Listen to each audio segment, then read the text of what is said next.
Hello friends, എല്ലാ കൂട്ടുകാർക്കും നമ്മുടെ ഇനി വരാൻ പോകുന്ന ഒരു അടിപൊളി ഭാഗമായിട്ട് പറയാൻ പോണത്. അങ്ങനെ അശ്വിൻ ശ്രുതിയുടെ അടുത്ത് സത്യങ്ങളൊക്കെ വെളിപ്പെടുത്തുവാണ്. ഞാൻ നിന്നെ വെറുക്കാൻ കാരണം നീ തന്നെയാണ് എന്ന് പറയുമ്പോൾ ശ്രുതി ചോദിക്കുന്നുണ്ട്, ഞാൻ എന്താ സർ നിങ്ങളോട് ചെയ്തതെന്ന് ചോദിക്കുമ്പോൾ, നീ എന്നോട് മാത്രമല്ല എന്റെ കുടുംബത്തോടും വലിയൊരു ദ്രോഹമാണ് ചെയ്തിരിക്കുന്നത് എന്ന് അശ്വിൻ പറയുന്നുണ്ട്. ശ്രുതി വീണ്ടും വീണ്ടും ചോദിക്കുന്നുണ്ട്, ഞാൻ വലിയ ദ്രോഹം നിങ്ങളുടെ കുടുംബത്ത് ചെയ്തെന്നോ? സർ, ഞാൻ അറിഞ്ഞുകൊണ്ട് ഒരാളുടെ ജീവിതത്തിൽ ഒരു ദ്രോഹം ഇതുവരെ ഞാൻ ചെയ്തിട്ടില്ല. ഞാൻ എന്ത് ദ്രോഹ ചെയ്തത് നിങ്ങൾ വായ തുറന്ന് പറഞ്ഞാലല്ലേ എനിക്കറിയാൻ പറ്റുള്ളൂ എന്ന് പറയുമ്പോൾ അശ്വിൻ കുറച്ചുകൂടെ ശ്രുതിയുടെ മുഖത്തേക്ക് നോക്കുകയാണ്. ശേഷം ശ്രുതി ചോദിക്കുന്നുണ്ട്, പറ സർ, ഞാൻ എന്ത് ദ്രോഹ നിങ്ങളുടെ കുടുംബത്തോട് ചെയ്തത് എന്ന് ചോദിക്കുമ്പോൾ അശ്വിൻ പറയുന്നുണ്ട്, നീ എന്റെ ചേച്ചിയുടെ ജീവിതം നശിപ്പിച്ചു, എന്റെ കുടുംബത്തിലെ എല്ലാവരും നീ നശിപ്പിച്ചു എന്ന് പറയണ ഞാൻ എന്ത് ചെയ്തു? നീയും ശ്യാമും തമ്മിലുള്ള എല്ലാ ബന്ധവും ഞാൻ മനസ്സിലാക്കി ശ്രുതി എന്ന് അശ്വിൻ പറയാണ്. അത് കേൾക്കുമ്പോൾ ശ്രുതി ഒന്ന് ഷോക്ക് ആവാട്ടോ. ശ്രുതി കുറച്ചേരം ഒന്നും മിണ്ടാതിരിക്കുകയാണ്. അശ്വിൻ പറയേണ്ട, എന്താ നിന്റെ വായിലെ നാവ് ഇപ്പൊ എന്താ ഇറങ്ങിപ്പോയോ? നീയും ആ ശ്യാമും തമ്മിലുള്ള അവിഹിത ബന്ധമൊക്കെ ഞാൻ കണ്ടെത്തി, അതുകൊണ്ട് തന്നെയാണ് ഞാൻ നിന്നെ വിവാഹം കഴിച്ചത്. സത്യങ്ങളൊക്കെ ഞാൻ അറിഞ്ഞ നിമിഷം സത്യമൊക്കെ എന്റെ ചേച്ചിയടുത്ത് പറയാൻ വേണ്ടി ഞാൻ തുടങ്ങുമായിരുന്നു. അപ്പോഴാണ് ചേച്ചി പ്രഗ്നന്റ് ആണെന്ന് പറഞ്ഞത്. ചേച്ചിയുടെ ഡോക്ടർ എന്നോട് പറഞ്ഞു, ചേച്ചിന് 6 മാസത്തേക്ക് ഒരു തരത്തിലും മാനസികമായും ശാരീരികമായും ഒരു വേദനയും ചേച്ചിയുടെ ഉള്ളിൽ പെടാൻ പാടില്ല. അങ്ങനെ ആയിക്കഴിഞ്ഞാൽ ചേച്ചിക്കും ആ കുഞ്ഞിനും വലിയ അപകടമാണ് വരാൻ പോണേന്ന്. അതുകൊണ്ട് മാത്രമാണ് ഞാൻ സത്യങ്ങളൊന്നും ചേച്ചിയെടുത്ത് പറയാതിരുന്നത്. അല്ലെങ്കിൽ നിന്റെയും ആ ശ്യാമിന്റെയും അവിഹിത ബന്ധം കണ്ടുപിടിച്ച ആ ദിവസം ഉണ്ടല്ലോ, ആ നിമിഷം തന്നെ സത്യങ്ങളൊക്കെ ഞാൻ എന്റെ ചേച്ചിയെടുത്ത് തുറന്നു പറഞ്ഞാനിരുന്നു. അതിനു വേണ്ടി ഞാൻ 6 മാസം സമയം ചോദിച്ചത്. അല്ലാതെ നീ വിചാരിച്ച പോലെ നിന്നെ ഉപേക്ഷിച്ച് ലാവണ്യനെ കല്യാണം കഴിക്കാൻ വേണ്ടിയിട്ടൊന്നുമല്ല. എനിക്ക് എന്റെ ചേച്ചിനെ സേഫ് ചെയ്യണം, എന്റെ ചേച്ചിനെ മാത്രമല്ല ചേച്ചിയുടെ കുഞ്ഞും സേവ് ചെയ്യണം, അതിനുവേണ്ടി മാത്രമാണ്. അല്ലാതെ നിന്നെ സ്നേഹിക്കുന്നത് കൊണ്ടോ നിന്നെ പ്രണയിക്കുന്നത് കൊണ്ടോ നിന്നെ ലാവണ്യനെ കെട്ടാൻ വേണ്ടിട്ടോ ഒന്നും തന്നെയല്ല. 6 മാസം കഴിയുമ്പോഴേ ഞാൻ നിന്നെ പുറത്താക്കും. പിന്നെ എന്റെ ജീവിതത്തിലും എന്റെ കുടുംബത്തിലും നിന്റെ നിഴല് പോലും വന്നു പോകരുത്. പിന്നെ ശ്യാം, അയാളെ എന്റെ ചേച്ചിനെ കൊണ്ട് ഞാൻ ഡിവേഴ്സ് ചെയ്യിപ്പിക്കും. അതിനുശേഷം നീയും ശ്യാമും എന്താ ചെയ്തോ, ഞാൻ എന്റെ ചേച്ചിനെയും ചേച്ചിയുടെ കുഞ്ഞിനെയും എന്റെ കുടുംബത്തിനും ഇപ്പൊ എല്ലാ തരത്തിലും ഞാൻ സംരക്ഷണം കൊടുത്തോളാം. അതന്വേഷിച്ച് നീയും വരാൻ നിൽക്കേണ്ട എന്ന് പറയാണ്. പിന്നെ നിന്റെ ചേച്ചിനെ എന്റെ വീട്ടിലാണല്ലോ കെട്ടിച്ചുട്ടേക്കുന്നത്, ആ ചേച്ചിനെ കാണാൻ വേണ്ടി പോലും നീ അവിടെ വന്നു പോകരുത് എന്നൊക്കെ പറഞ്ഞിട്ട് അശ്വിൻ അവിടെ നിന്ന് പോകാട്ടോ. ശ്രുതിക്ക് ശരിക്കും ഭയങ്കര ഷോക്കായി പോവാണ്. ഈശ്വര, അശ്വിൻ അപ്പൊ സത്യങ്ങളൊക്കെ അറിഞ്ഞു എന്ന് ആ ഒരു വലിയ ഷോക്ക് ആവട്ടെ ശ്രുതിക്ക്. ശ്രുതി അന്ന് ഫുള്ളും ഇങ്ങനെ ആലോചിച്ചുകൊണ്ടിരിക്കുകയാണ്. അശ്വിൻ സാർ സത്യങ്ങളൊക്കെ അറിഞ്ഞു, ഇനി താനായിട്ട് എന്തിനെ എല്ലാം മറച്ചു വെക്കണത്?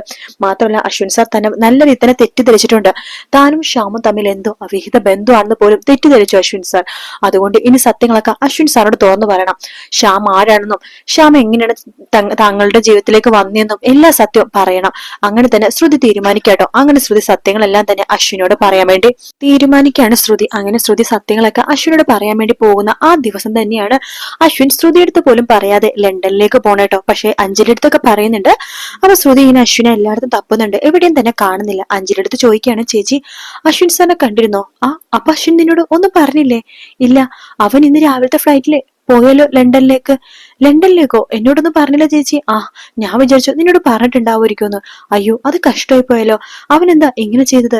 അയ്യോ, അശ്വിൻ സാർ ഇനി എപ്പോഴാ വരുന്നത്?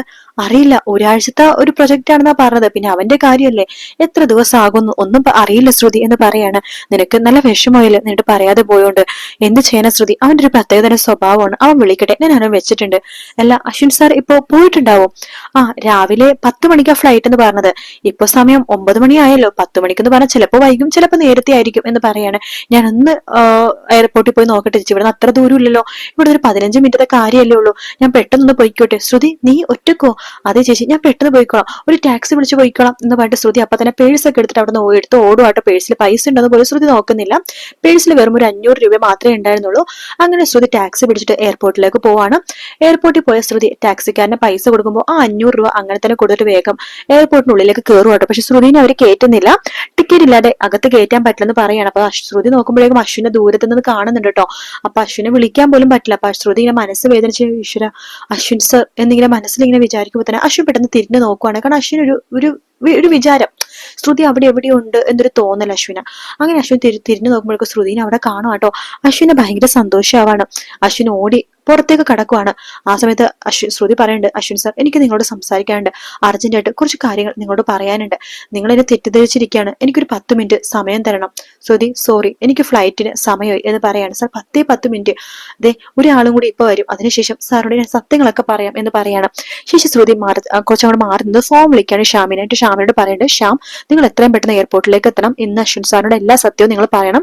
ഞാൻ നിങ്ങളെ സ്നേഹിച്ചിട്ടില്ലെന്നും എന്താണ് ഉണ്ടായ കാര്യങ്ങളൊക്കെ നിങ്ങൾ വന്ന് പറയണമെന്ന് പറയാണ്. അതിനെന്താ ശ്രുതി, ഞാൻ എല്ലാം പറയാലോ അശ്വിനോട് എന്ന് പറയാട്ടോ. പക്ഷെ ശ്യാം ചതിക്കും കേട്ടോ. ശ്യാം വരില്ല. ശ്യാം അങ്ങനെ വീട്ടിൽ തന്നെ കുത്തിയിരിക്കുകയാണ്.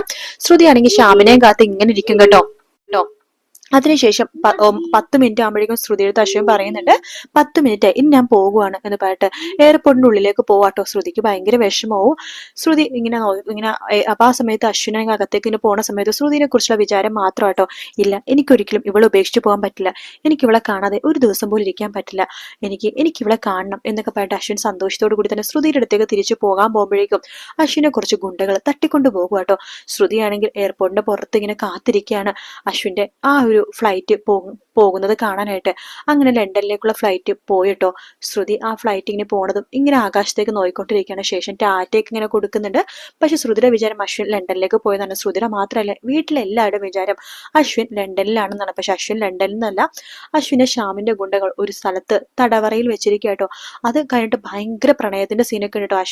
അശ്വിനെ രക്ഷിക്കാൻ വേണ്ടി ശ്രുതി പുറപ്പെടുന്ന ഭാഗമുണ്ട്. ശ്രുതിനെ അതില് എന്താണ് കൂടെ ഉണ്ടാവുന്നത് നമ്മുടെ മനോരമയാട്ടോ. മനോരമയും ശ്രുതിയും കൂടിയിട്ടാണ് സത്യം പറഞ്ഞാൽ അശ്വിനെ കണ്ടുപിടിക്കുന്നത്. ആ ഒരു സ്ഥലത്ത് നിന്ന് കണ്ടുപിടിക്കുന്നത്. അതിനുശേഷം അശ്വിന് ശ്രുതിയുടെ ഭയങ്കര പ്രണയം തോന്നുന്നുണ്ട്. കാരണം അശ്വിന് ആ ഒരു അവസ്ഥയിൽ ശ്രുതി കഷ്ടപ്പെട്ട് കണ്ടുപിടിക്കുന്നുണ്ട് അശ്വിന. അത് മാത്രമല്ല, നാളത്തെ ആ ഒരു ഫുൾ പ്രൊമോ ഇതുവരെ വന്നിട്ടില്ല. സാധാരണ ബുധനാഴ്ച ഒരു ഫുൾ പ്രൊമോ വരാറുണ്ടല്ലോ, അത് വന്നിട്ടില്ല കേട്ടോ. ആ പ്രൊമോയിൽ മിക്കവാറും കാണിക്കാൻ പോണ വേറെ ഒന്നുമല്ല, നമ്മുടെ ശ്രുതി ആത്മഹത്യക്ക് ശ്രമിക്കുന്ന സീൻ ഉണ്ടല്ലോ. ആത്മഹത്യ ചെയ്യാൻ ശ്രമിക്കുമ്പോഴേക്കും അശ്വിൻ വന്ന് രക്ഷിക്കണതും അത് കഴിഞ്ഞിട്ടാണ് അശ്വിൻ പറയണത്, നീ ശ്യാമം നമ്മുടെ അവിഹിതം കണ്ടുപിടിച്ചുകൊണ്ടാണ് ഞാൻ നിന്നെ വെറുക്കണത് എന്നുള്ള സത്യം അശ്വിൻ അപ്പോഴായിട്ട് കണ്ടുപിടിക്കും. പക്ഷെ ശ്രുതി അങ്ങനെ ആത്മഹത്യക്ക് ശ്രുതി ഇങ്ങനെ ആത്മഹത്യക്ക് ശ്രമിക്കുന്ന എപ്പിസോഡൊക്കെ നല്ല രസമാണ് കേട്ടോ. ഞാൻ ഓൾറെഡി ഒരുപാട് പ്രാവശ്യം പറഞ്ഞുകൊണ്ടാണ് ഞാൻ ആ ഭാഗമൊന്നും പറയാത്തത്. അതായത് ശ്രുതി ഒരു ടെറസിന്റെ മുകളിൽ കയറിയിട്ടാണ് ഇങ്ങനെ ചാടാൻ വേണ്ടി ശ്രമിക്കുന്നത്. അശ്വിൻ ഇങ്ങനെ വരുന്നുണ്ട്. അപ്പൊ ശ്രുതിയുടെ വിചാരം ലാവണ്യനെ കല്യാണം കഴിക്കാൻ വേണ്ടിയിട്ടാണ്. അശ്വിൻ തന്നെ കൊല്ലാൻ വേണ്ടി നോക്കുവാണ്. അങ്ങനെ അശ്വിന്റെ കൈ കൊണ്ട് തനിക്ക് ചാവേണ്ട ആവശ്യമൊന്നുമില്ല, താൻ ആത്മഹത്യ ചെയ്യും എന്നൊരു ഇതിലാണ് കേട്ടോ ശ്രുതി അങ്ങനെ ആത്മഹത്യക്കൊക്കെ ശ്രമിക്കുന്നത്. അങ്ങനെ അശ്വിൻ തന്നെയാണ് ശ്രുതിനെ ആ ഒരു ആത്മഹത്യയിൽ നിന്ന് രക്ഷിക്കുന്നത്. ശേഷം അതായത് ശ്രുതി ഇങ്ങനെ കാലെടുത്ത് ഇങ്ങനെ ടെറസിന്റെ മുകളിൽ കാലെടുത്തിട്ട് നിലത്തേക്ക് ഇങ്ങനെ കുതിച്ച് ചാടാൻ പോണ ആ ഒരൊറ്റ സെക്കൻഡിലാട്ടോ അശ്വിൻ പുറകെ നിന്ന് പിടിച്ച് വലിച്ച് നിലത്തേക്ക് ഇടുന്നത്.